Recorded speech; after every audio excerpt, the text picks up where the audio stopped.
sou o Alfa e Ômega, diz o Senhor Deus, aquele que era e que há de vir, o Todo-Poderoso. Vamos nessa adoração ler juntos, pela última vez hoje, o texto do livro dos Atos dos Apóstolos, no qual nós estamos, que vai do versículo 28 ao versículo 34. Hoje nós vamos encerrar esse trecho aqui, e no domingo que vem o trecho restante desse capítulo de número 19, no qual nós estamos há algum tempo, na sequência aqui do livro dos Atos dos Apóstolos. Vamos oferecer essa leitura, amém? Em ações de graças. Glória a Deus. Não vamos pedir nada, vamos só agradecer.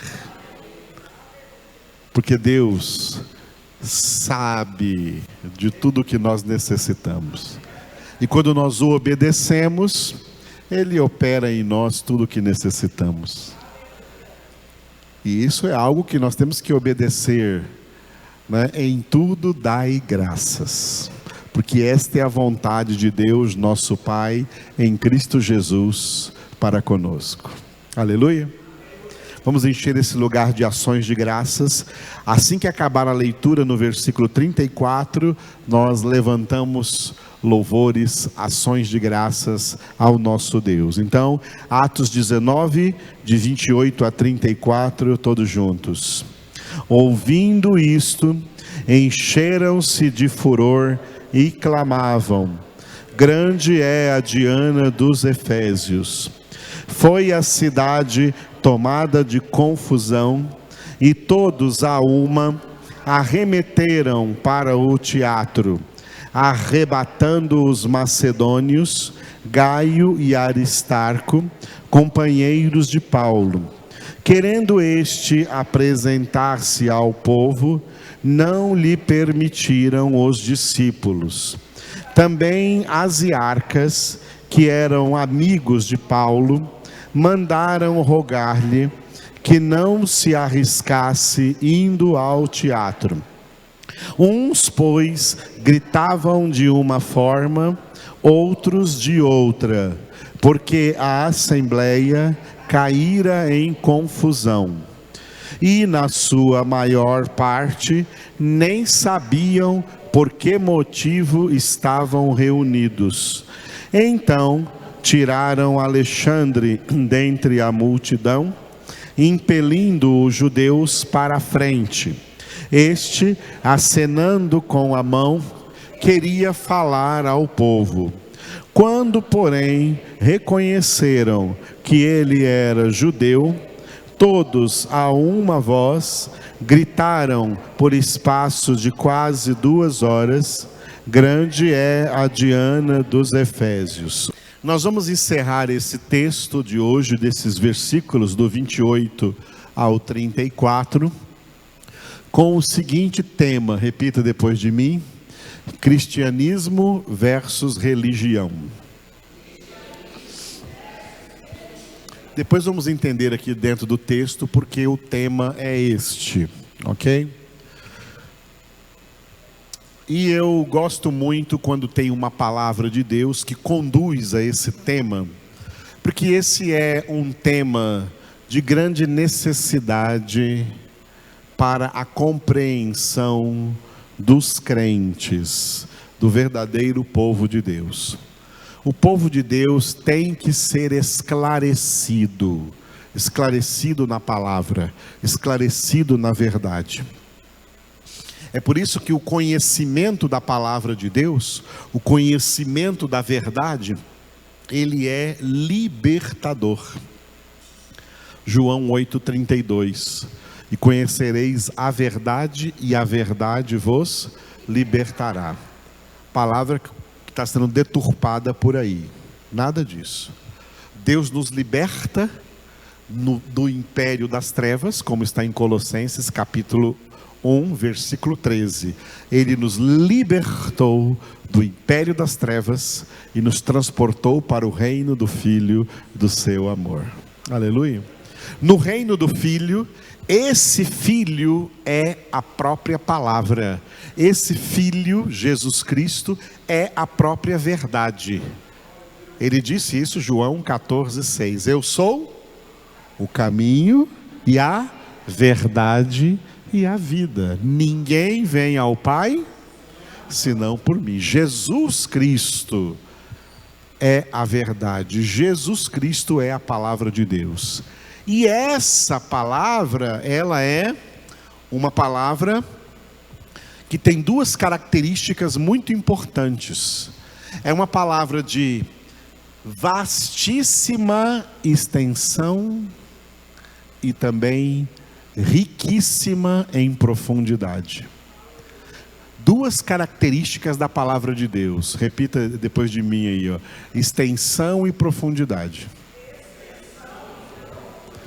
A palavra é vastíssima na sua extensão, ou seja, tem muitas coisas aqui que nós precisamos aprender. E todas elas, verdade libertadora. Tem muitas coisas para aprender. Essa é a extensão da palavra de Deus. A palavra de Deus é vastíssima em extensão. Mas não é só em extensão. Ela é riquíssima em profundidade. Além de ter na palavra muitas coisas que os filhos de Deus precisam aprender, essas coisas não são superficiais, não são doutrinas rasas, são doutrinas profundas, são doutrinas de grande profundidade.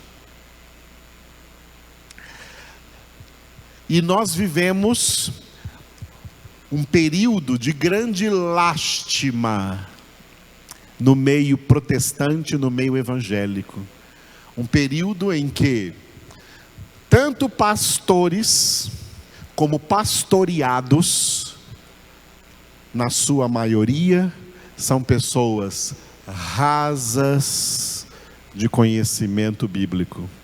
São pessoas superficiais de conhecimento bíblico, que não conhece quase nada de toda essa vastíssima extensão da palavra de Deus, e não conhece quase nada dessa riquíssima profundidade da palavra de Deus.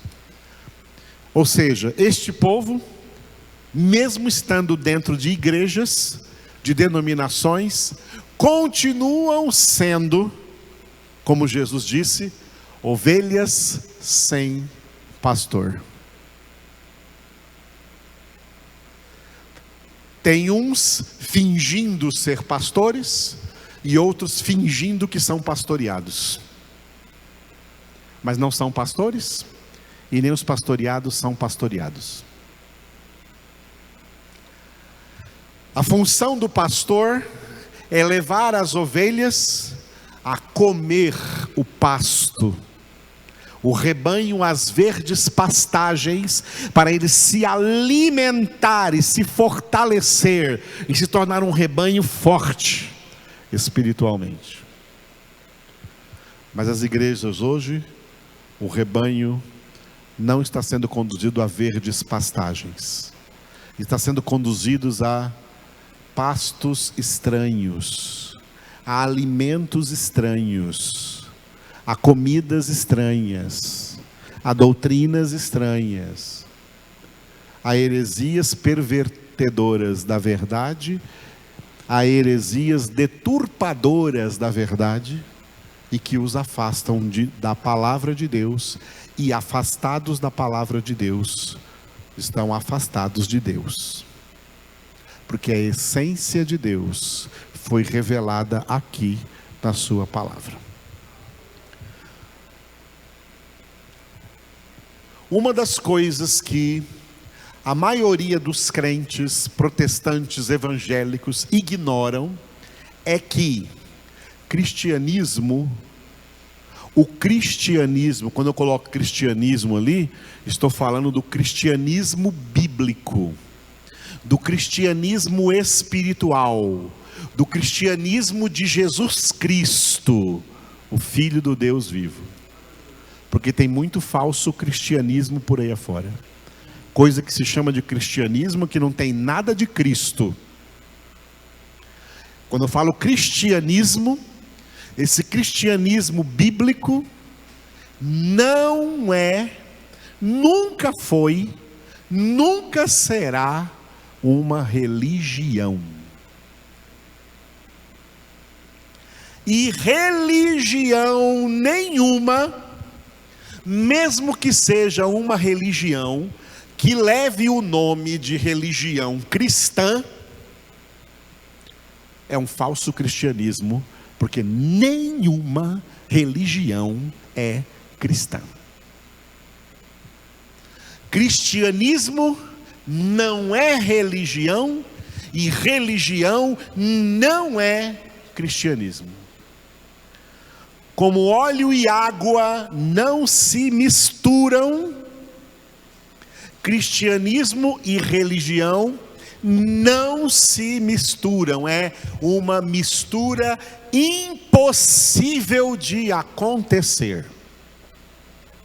E quando as pessoas ensaiam fazer uma mistura, tudo que elas perdem é Cristo. Jesus não entra nessa mistura. Jesus está fora dessa mistura. Trevas e luz não se misturam. Bênção e maldição não se misturam.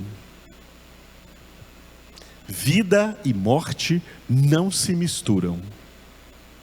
Salvação e condenação não se misturam. São coisas radical e diametralmente opostas e que não se misturam. Quando o IBGE faz um levantamento demográfico da população, uma das coisas que eles perguntam é religião. Qual a religião? Qual a religião?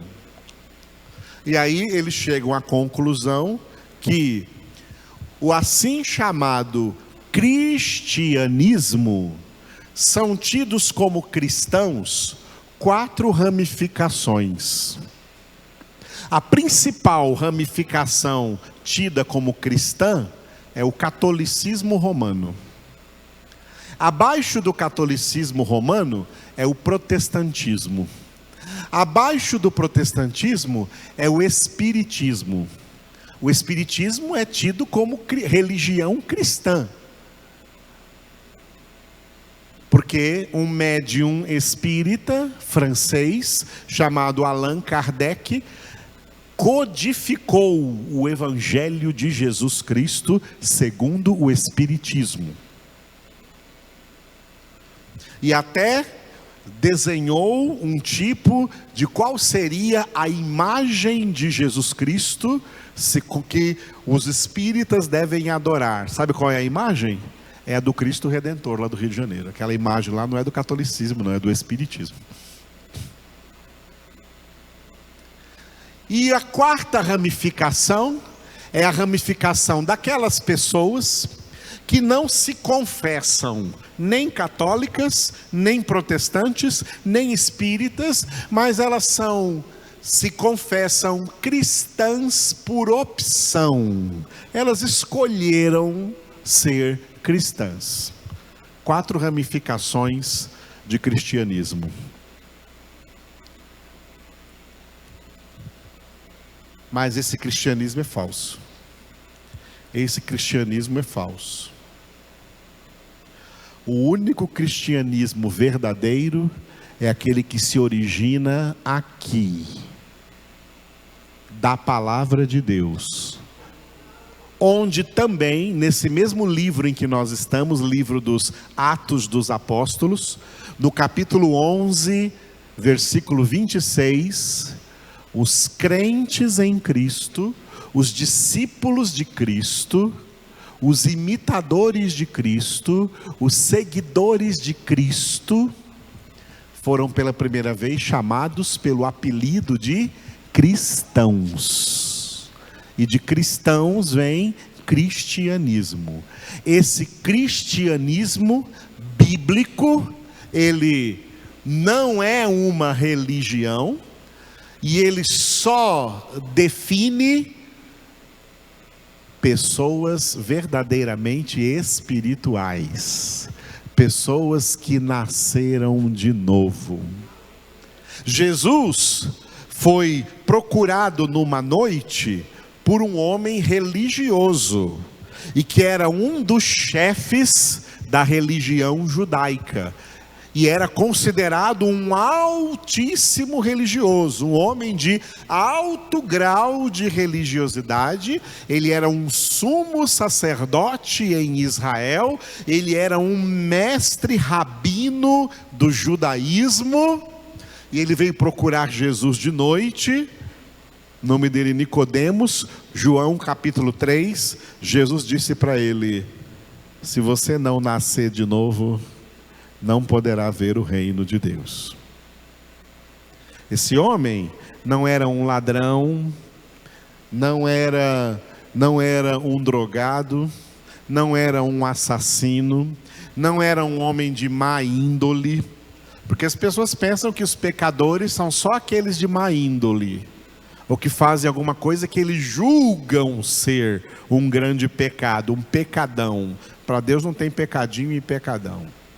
Ele era um homem de alta qualidade religiosa na sua vida toda, e assim reconhecido por todo o povo judaico. Um homem que para os judeus era um homem de Deus, um homem próximo de Deus, um homem que tinha intimidade com Deus, que ensinava com categoria e autoridade a palavra de Deus. E foi para esse homem que Jesus disse: se você não nascer de novo, não poderá ver o reino dos céus, não poderá ver o reino de Deus. O que é isso, nascer de novo? Eu não sei. Está vendo? Jesus disse para ele: todo mundo chama você de mestre? Você é um mestre em Israel, mas ignora as coisas espirituais? O que nasceu da carne é carne, o que nasceu do Espírito é Espírito. Importa que eu te diga: necessário vos é nascer de novo. Olha como Jesus disse isso para um altíssimo religioso, hein? Porque cristianismo não é religião. Quando eu respondo uma pergunta dessas aí, de pesquisa, ou qualquer ficha que eu vou preencher, e está lá escrito religião, qual a sua religião? E eu escrevo com todas as letras maiúsculas: nenhuma. E aí às vezes eu estou preenchendo isso em algum lugar e alguém me conhece: mas o senhor não é pastor? Sou pastor. Então você tem que colocar aí religião evangélica. Não, ser evangélico não é ser religioso, pelo contrário, é não ser religioso. Nós não somos religiosos. A palavra religião, ela não faz parte da Bíblia Sagrada, não é uma palavra de Deus. Embora você encontre às vezes aí a palavra religião na Bíblia, ou a palavra religiosos na Bíblia, mas eu vou explicar por quê. O Antigo Testamento foi escrito em hebraico, e no hebraico bíblico não existe a palavra religião. O Novo Testamento foi escrito na língua grega, e no grego do Novo Testamento não existe a palavra religião. A palavra religião, ela se originou na língua chamada latim. O latim, que foi a língua criada especialmente para ser a língua oficial do antigo Império Romano,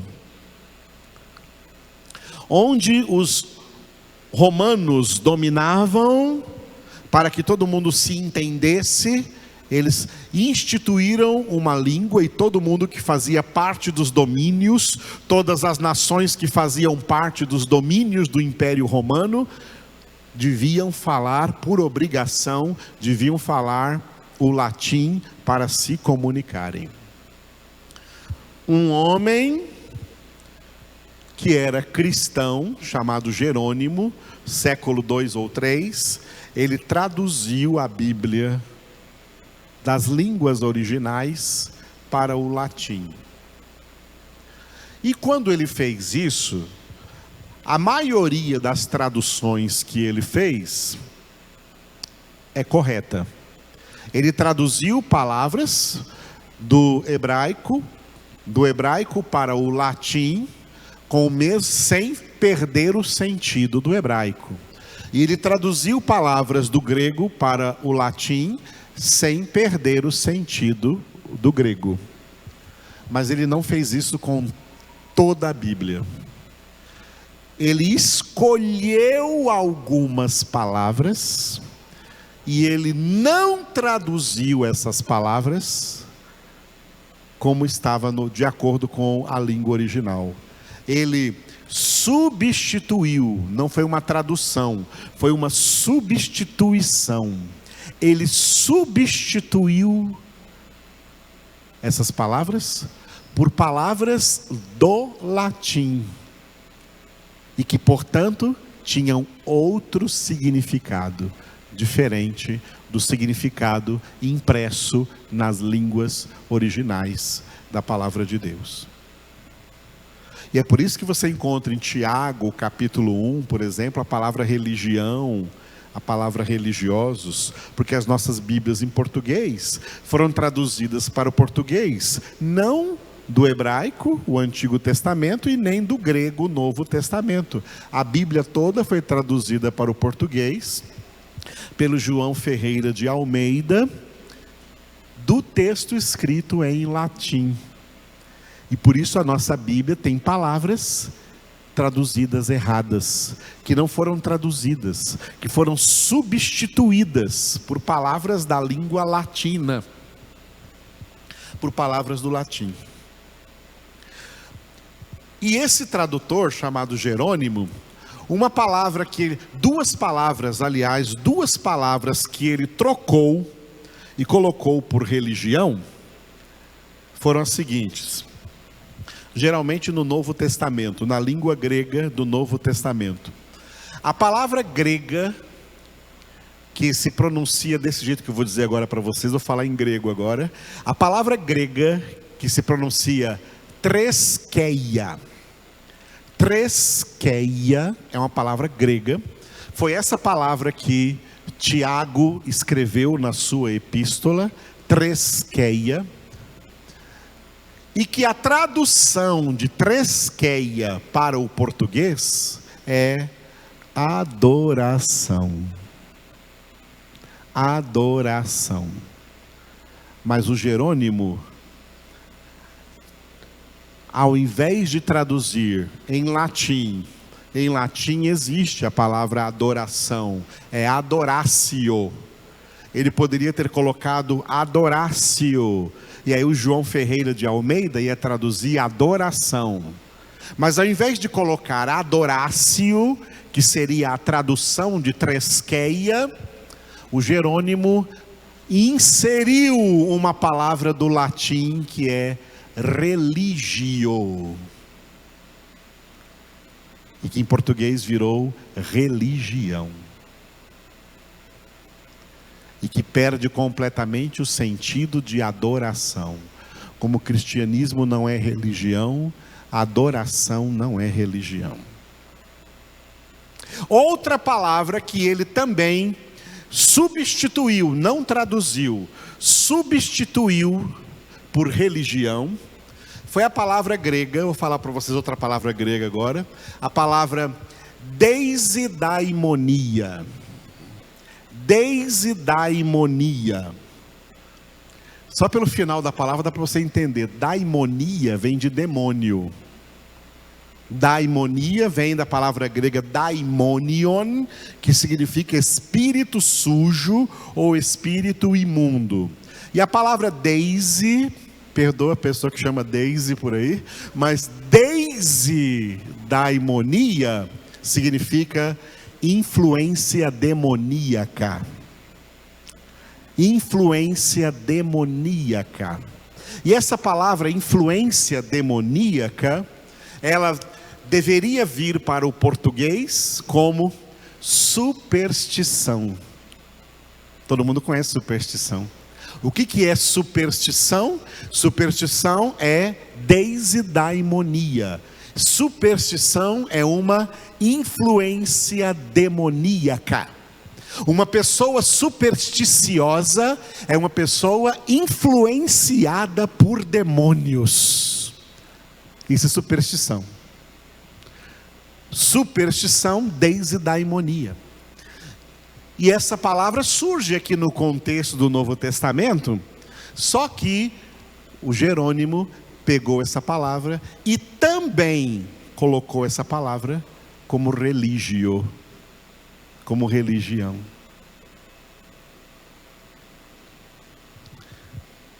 Religião é algo perverso. Não é de Deus. Religião nenhuma é de Deus. Religião nenhuma tem Deus. E quando se transforma o cristianismo em religião, tudo bem, quer chamar isso de cristianismo? Pode chamar. Mas é um cristianismo sem Cristo. Cristianismo sem Cristo tem salvação? Igreja sem Cristo tem salvação? Laodiceia, em Apocalipse capítulo 3, se transformou numa igreja sem Cristo. Começou sendo uma igreja de Cristo, mas se transformou numa igreja sem Cristo. E por isso que nós lemos em Apocalipse 3:20, na mensagem à igreja de Laodiceia, Jesus dizendo: eis que estou à porta e bato. Ele estava batendo a porta de uma igreja. E se ele estava batendo a porta, então de que lado ele estava? Ninguém fica batendo na porta se já está do lado de dentro. Ele está batendo na porta porque ele está fora dessa igreja. Laodiceia é a igreja cristã sem Cristo. E ela representa toda igreja religiosa, é uma igreja religiosa sem Cristo. E se chamam de cristãos, são cristãos sem Cristo. E se chama isso de cristianismo, é cristianismo sem Cristo. Não há salvação, porque não há Jesus aí. Isso é a triste realidade de todas as religiões do mundo.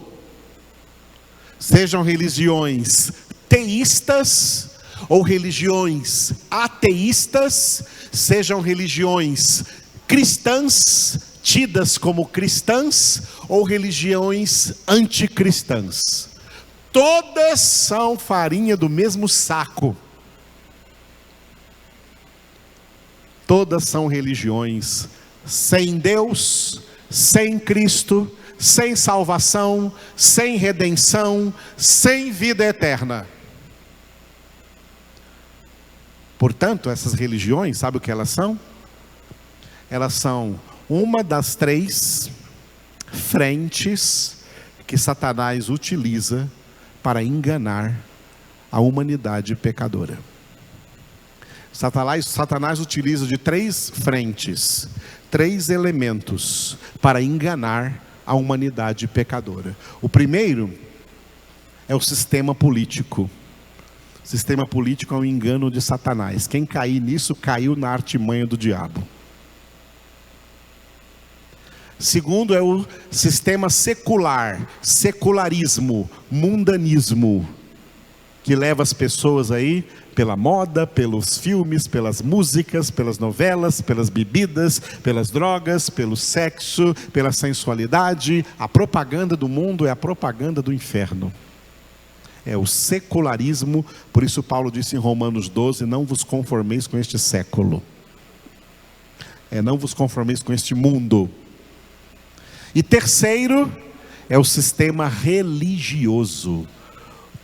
Todo sistema religioso no mundo não é de Deus.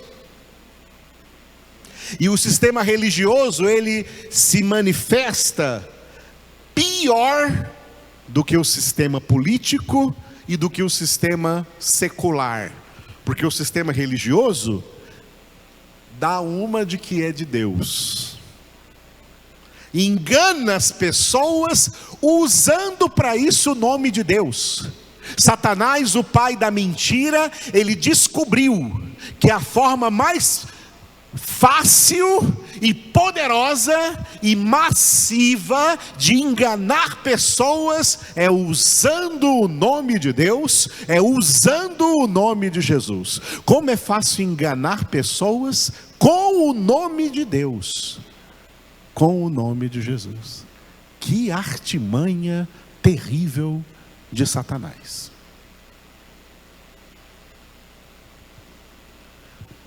Cristianismo não é religião. Sabe o que é cristianismo? É vida. Vida espiritual. É vida eterna. Foi por isso que Jesus disse em João 10:10: eu vim para que tenham vida e a tenham com abundância. Jesus não disse assim: olha, eu sei que aí no mundo já tem muitas religiões, eu vim trazer para vocês mais uma religião, eu vim trazer para vocês mais uma opção religiosa, mais uma opção de religião. No mundo tem muitas religiões, eu vim trazer mais uma. Foi isso que Jesus veio fazer na terra? Nunca! Jesus abomina a religião. Jesus marcou um encontro com os religiosos para dizer para os religiosos o que eles são. Leia em Mateus 23, está escrito: Jesus chamou eles e falou assim para os religiosos: eu reuni vocês aqui para dizer para vocês que vocês são raça de víboras, cobras venenosas, hipócritas, sepulcros caiados. Essa é a mensagem de Jesus Cristo, Filho de Deus, para todo religioso. É isso que eles são. Quer ser religioso? Quer ser religioso? Quer fazer parte de uma religião? Eu não sou religioso. Filhos de Deus não são religiosos. Filhos de Deus são homens espirituais, mulheres espirituais, pessoas que nasceram de novo pelo poder de Deus, que os converteu das trevas para a luz.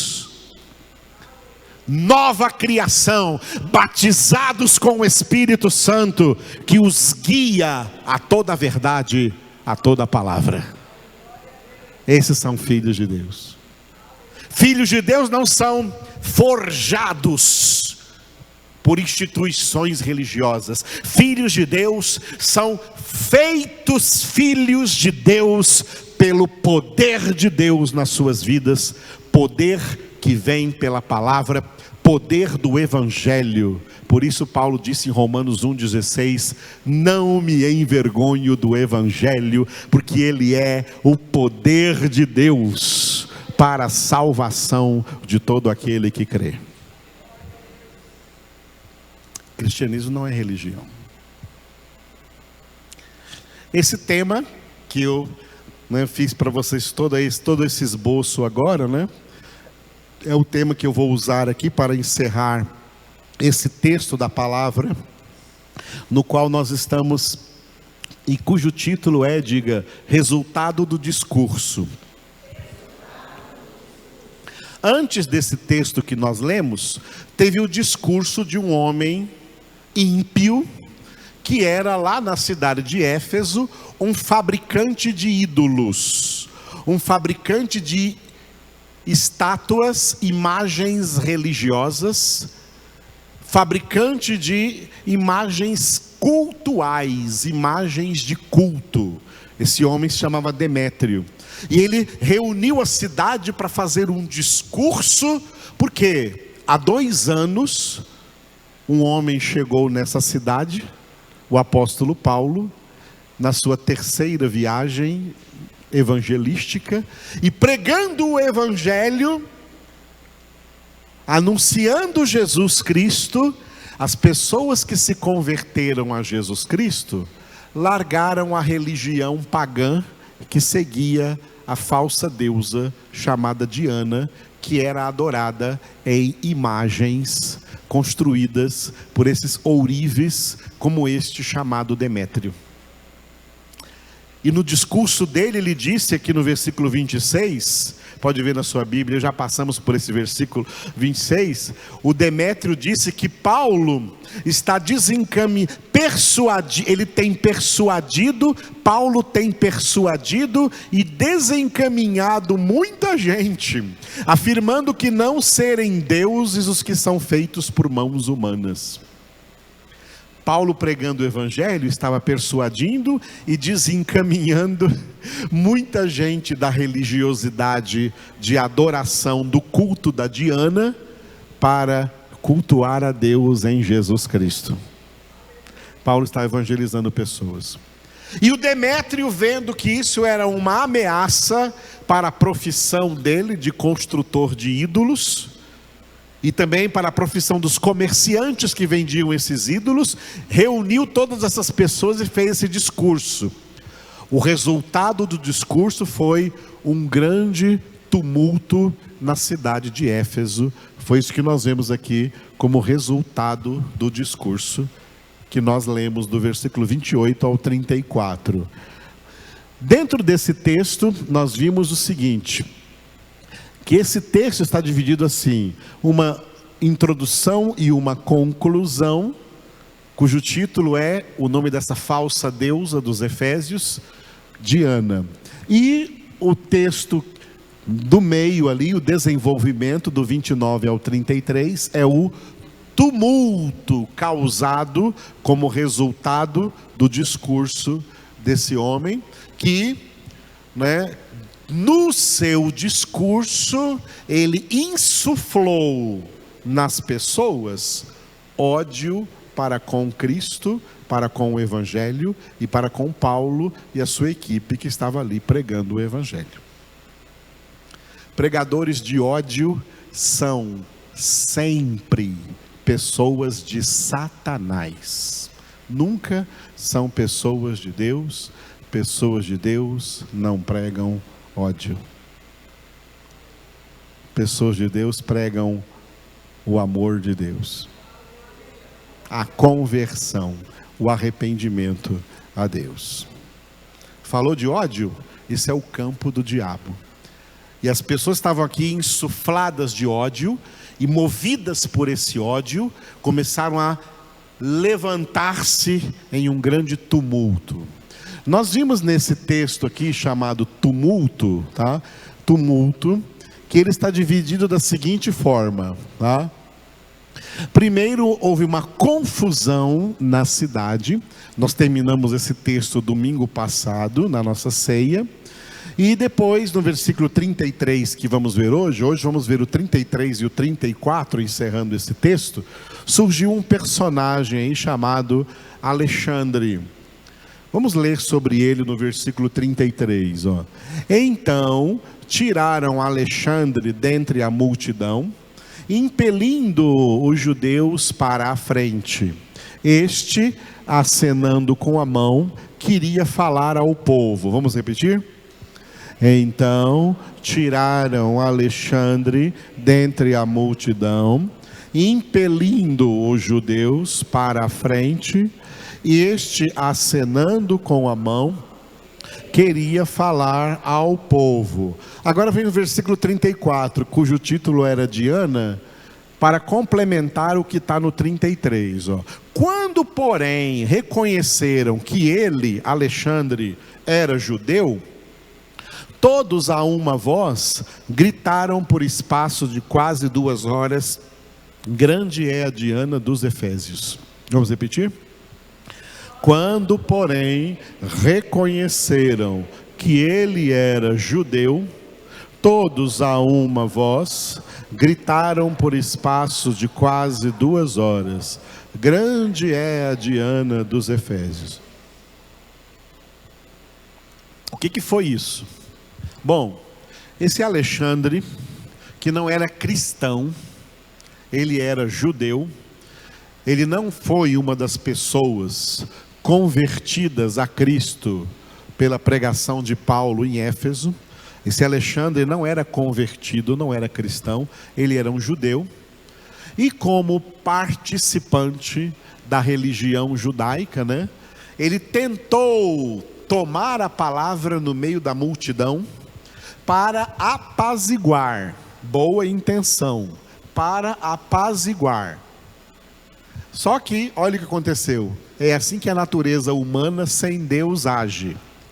Como ninguém queria apaziguar coisa nenhuma, eles abafaram a voz do Alexandre, olha só que coisa, hein? Gritando por espaço de quase 2 horas. Olha só, nossa congregação dura aqui 1h30. E quando você chega atrasado, aí você fica com menos de 1h30. Eles aqui, por amor do ídolo deles, para manter o culto a Satanás deles, gritaram por espaço de 2 horas: grande é a Diana dos Efésios.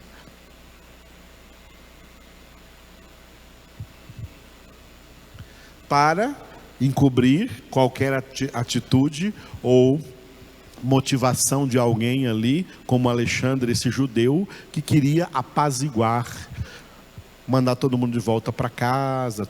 Para com esse tumulto, que tumulto não leva a nada, só a anarquia e a bagunça. Bom, a atitude de Alexandre foi boa, mas os próprios adoradores da Diana reconheceram que ele era judeu. Esse Alexandre era um efésio que morava na cidade de Éfeso, e na cidade de Éfeso existia, antes da chegada do apóstolo Paulo convertido para pregar o evangelho de Jesus Cristo, para pregar o verdadeiro cristianismo bíblico, há muitos anos já existia na Ásia Menor, em todas as cidades da Ásia Menor, incluindo a cidade de Éfeso, já existiam sinagogas judaicas.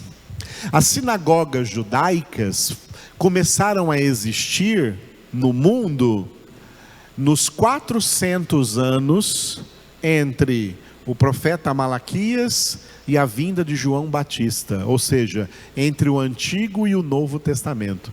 Tem um período aí de 400 anos. Foi nesse período de 400 anos que, em Israel, os judeus instituíram o judaísmo como religião oficial da nação, como religião judaica.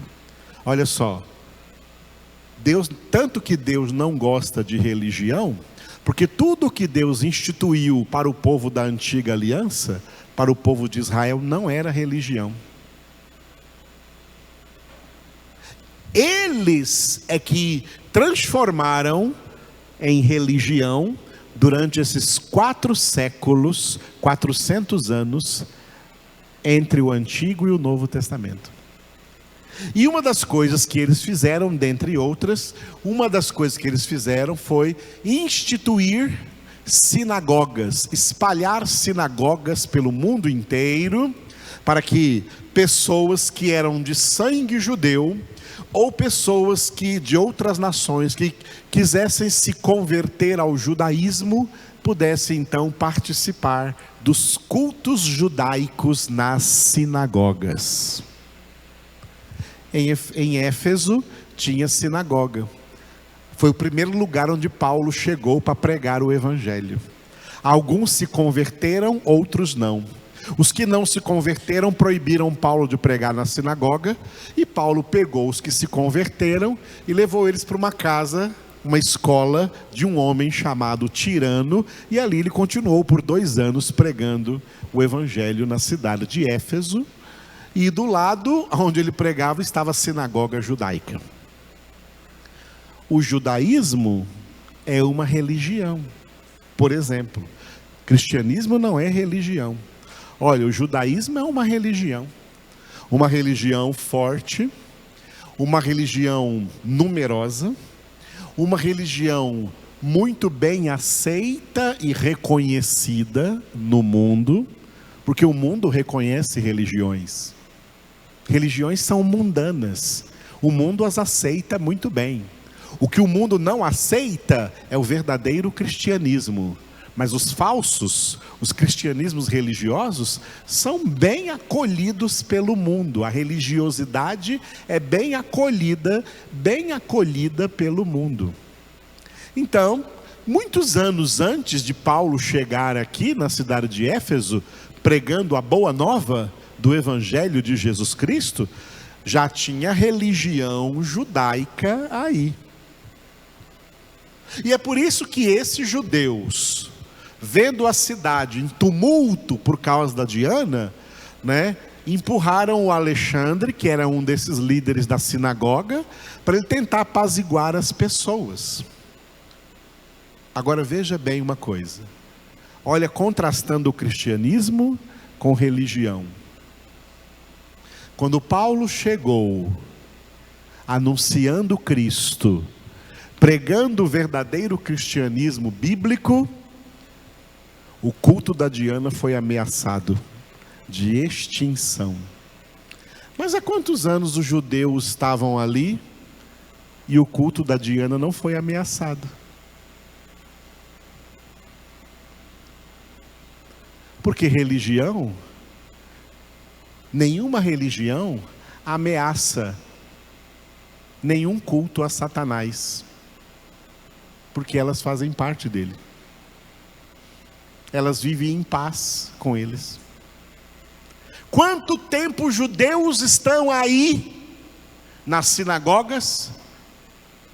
No mínimo 200 anos antes de Cristo, se colocarmos na metade dos 400 anos. No mínimo 200 anos antes de Cristo, tem judeus em Éfeso pregando Bíblia, pregando os 39 livros do Antigo Testamento, mas não conseguem fazer nenhuma ameaça ao culto da Diana. E muitos anos depois, que a religião judaica é uma religião instituída na cidade de Éfeso, como em todas as cidades do Antigo Mundo, chega o apóstolo Paulo, que é um ex-judeu. Ele não é mais judeu, agora ele é cristão. Ele foi convertido a Cristo. E quando Paulo foi convertido a Cristo, uma das coisas que ele fez foi renunciar à sua antiga religião. Ao ser convertido, Paulo renunciou o judaísmo. E ele chegou a falar coisas muito fortes sobre isso em Filipenses capítulo 3. Esses judeus aí estão dizendo que eles são judeus. Eu sou muito mais judeu do que todos eles. Circuncidado ao 8º dia e tal, deu todo o seu currículo judaico. E ele falou: agora sabe o que eu fiz com tudo isso aqui? Tudo isso que eu fiz, eu joguei fora, joguei no lixo. Eu considero como perda. E eu considero tudo isso como refúgio. Eu considero tudo isso dessa religião que eu praticava, dessa religião que eu tinha, eu considero tudo isso como excremento. em comparação com esse bem supremo que eu tenho agora, que é conhecer Jesus e ter Jesus Cristo, meu Salvador. Está vendo aí como uma pessoa convertida deixa de ser religiosa e passa a ser um homem espiritual? Aqui está o apóstolo Paulo como modelo disso, como exemplo disso. E por isso que, religião não afeta em nada as obras de Satanás no mundo, porque ela é uma delas. Os judeus estão há um tempão aí em Éfeso e nunca fizeram nada contra o culto da Diana dos Efésios. Mas nos 2 anos que Paulo pregou o evangelho, aí eles ficaram incomodados, porque muita gente estava se convertendo a Jesus Cristo e largando o culto da Diana dos Efésios. E foi por isso que foi criado esse tumulto por parte daqueles que não foram convertidos. E pessoas não convertidas são pessoas suscetíveis ao ódio. E se levantaram para tentar até matar Paulo, a equipe dele. Paulo quis também se apresentar, mas a equipe não deixou, com discernimento. E aí os judeus vieram da sinagoga judaica e tentaram fazer o Alexandre, que era judeu, trazer ali um discurso de apaziguamento. Mas eles não quiseram nem ouvir. Esses judeus nós já conhecemos, queremos ouvir o que ele quer falar, não. E ficaram gritando por 2 horas, grande a Diana dos Efésios. Bom, nos nossos dias, né? Como qualquer outra religião, o judaísmo também não tem salvação. Não tem salvação, não é só no judaísmo, não tem salvação em nenhuma religião.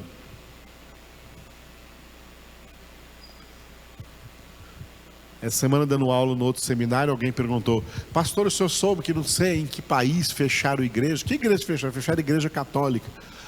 O senhor viu isso? Estão perseguindo a igreja. Não. A igreja católica não é de Deus. Tem que fechar mesmo. E igreja evangélica, que também não tem mais evangelho, tem que fechar mesmo. Igreja que não é igreja, que não tem salvação, que não tem evangelho, que está mesclada, confundida, fundida junto com o mundo, não é de Deus. Está cheio de igrejas que não são de Deus. Está cheio de pregadores que não são de Deus. Está cheio de pastores, bispos, apóstolos que não são de Deus. São gente de Belial, homens de Satanás, que ficam transformando evangélicos em evangélicos cheios de desidaimonia, evangélicos cheios de superstição, que tem que subir o morro, que tem que orar no mato, que tem que fazer não sei o quê, que tem que beber da água benta, da água abençoada, e enchendo de superstição, que tem que fazer campanha de 7 dias. Sabe o que é tudo isso? Desidaimonia, influência demoníaca, porque isso não é palavra de Deus, e isso não é ser gente espiritual, e não é ser gente de Deus, porque quem é de Deus não precisa de nada disso, porque nós temos Jesus. Jesus te basta? Escutou o que eu perguntei? Jesus te basta? Ou você precisa dessas outras práticas que essas pessoas estão praticando?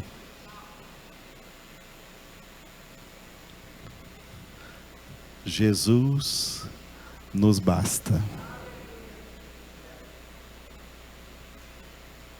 Em todos os sentidos. Aleluia. E Jesus é o Verbo de Deus. Jesus é a palavra de Deus. Mas lembra o que eu falei no início? Essa palavra é vastíssima na sua extensão e riquíssima na sua profundidade. E as pessoas que se dizem cristãs mas não se dedicam diariamente, como está no Salmo 1, versículo 2, a meditar nela de dia e de noite, elas acabam sendo influenciadas pelo mundo, influenciadas por demônios, desde a daimonia, e acabam se desviando da palavra, se desviando da verdade, porque rejeitando o pensamento de Deus, ficam acolhendo nas suas mentes os pensamentos dos homens e da sociedade desviada da verdade e desviada de Jesus.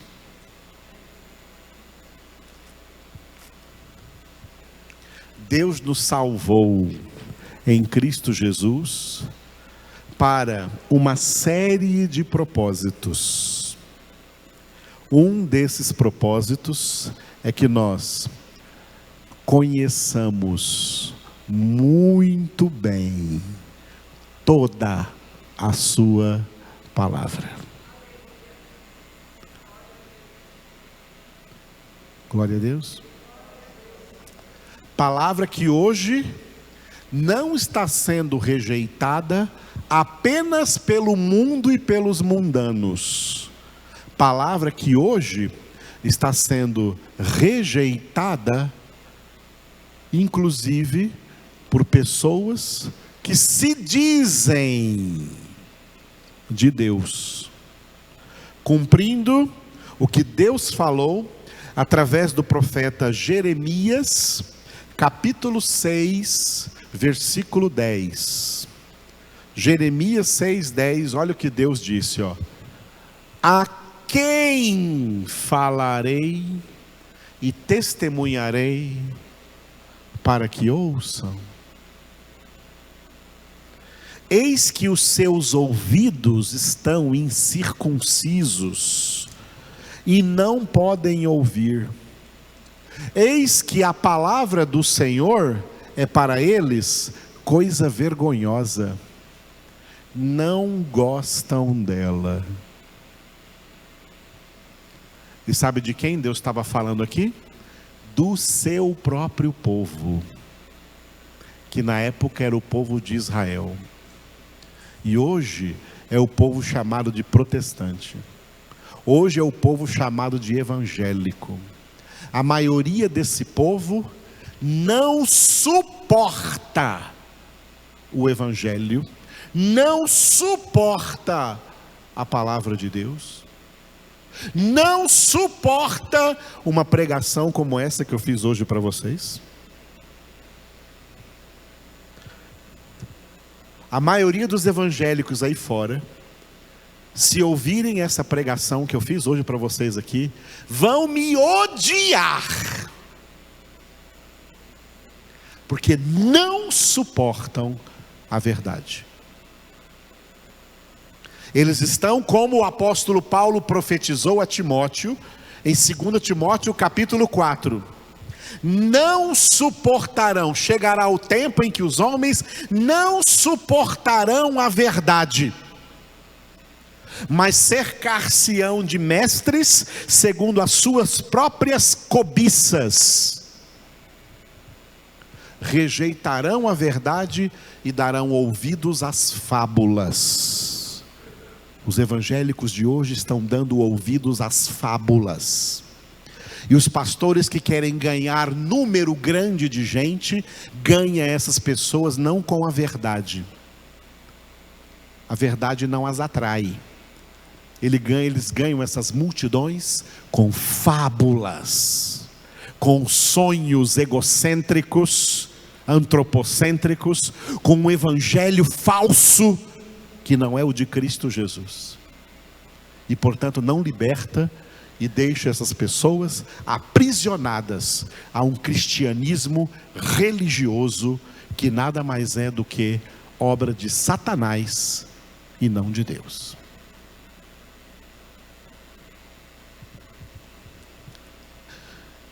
Eles sentem comichões nos ouvidos, coceiras nos ouvidos, para ouvir novidades. mas a verdade eles não ouvem mais. Eles não gostam da palavra.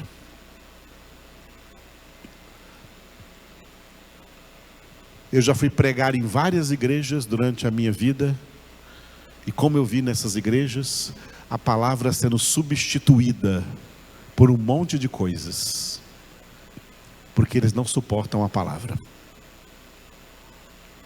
Em uma delas, quando chegou a hora de eu pregar, faltava 10 minutos para acabar o culto. E o pastor, na maior cara de pau, só faltava passar... Como é que é aquele negócio que passa na madeira? Oi? Óleo de peroba. Chegou para mim e falou assim: "Oh, pastor Edivaldo, né? Sobrou só 10 minutos para o senhor pregar, mas não tem problema não. O senhor fala uma coisinha aí qualquer, porque o povo não suporta muito palavra, né? O senhor sabe disso." Eu falei: "Então tá bom." Peguei o microfone e falei: "Irmãos, só falta 10 minutos para acabar o culto. Então, o pastor de vocês aqui acabou de me dizer que vocês não suportam a palavra de Deus." Foi o pastor de vocês aqui, sentado aqui atrás de mim, que disse isso. Ele disse isso para mim aqui agora, que vocês não suportam a palavra de Deus. Então eu quero fazer para vocês uma pergunta: estão preparados para suportar o lago de fogo e de enxofre? Porque é para lá que todos vocês vão. Porque é para lá que vão todos os que não suportam a palavra. Porque para o céu só vão aqueles que têm o seu prazer na palavra de Deus e nela meditam de dia e de noite. Esse evangelho, amados, que nós pregamos aqui na nossa congregação, hoje ele é uma mensagem subversiva, não só no mundo, mas no meio de evangélicos. Não fique pensando que todo evangélico aí fora é evangélico. Não fique pensando que toda igreja evangélica aí fora hoje é evangélica. E não fique pensando que todo pastor ou pregador aí fora é evangélico hoje de verdade. Porque a maioria não é mais.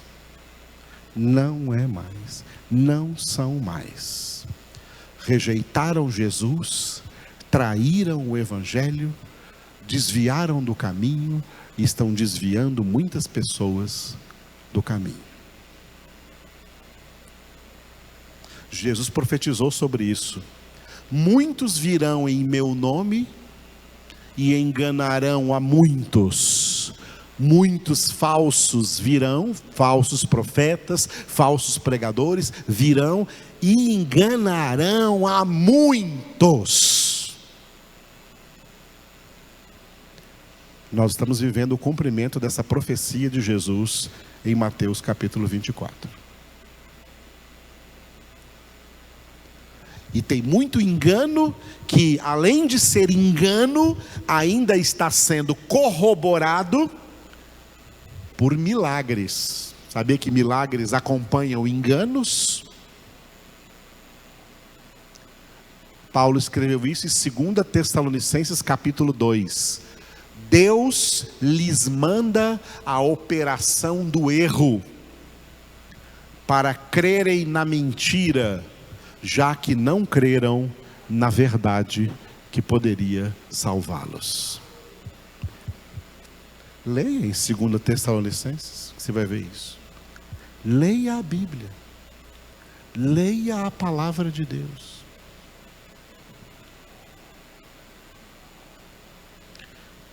E pregação como essa que você escuta aqui é rara. É rara em nossos dias. Como nos dias de Samuel, a palavra de Deus é rara em nossos dias. Está cheio de malandro, está cheio de pilantra, está cheio de corruptos enganadores nas igrejas, desviando as pessoas de Cristo Jesus.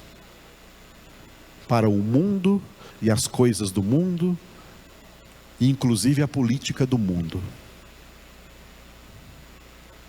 Todos que fazem isso são falsos pastores, porque verdadeiros pastores, o único ministério que eles têm é ensinar às ovelhas do Senhor o único caminho para o céu. Esse caminho é Jesus. Eu sou o Alfa e Ômega, diz o Senhor Deus, aquele que é, que era e que há de vir, o Todo-Poderoso.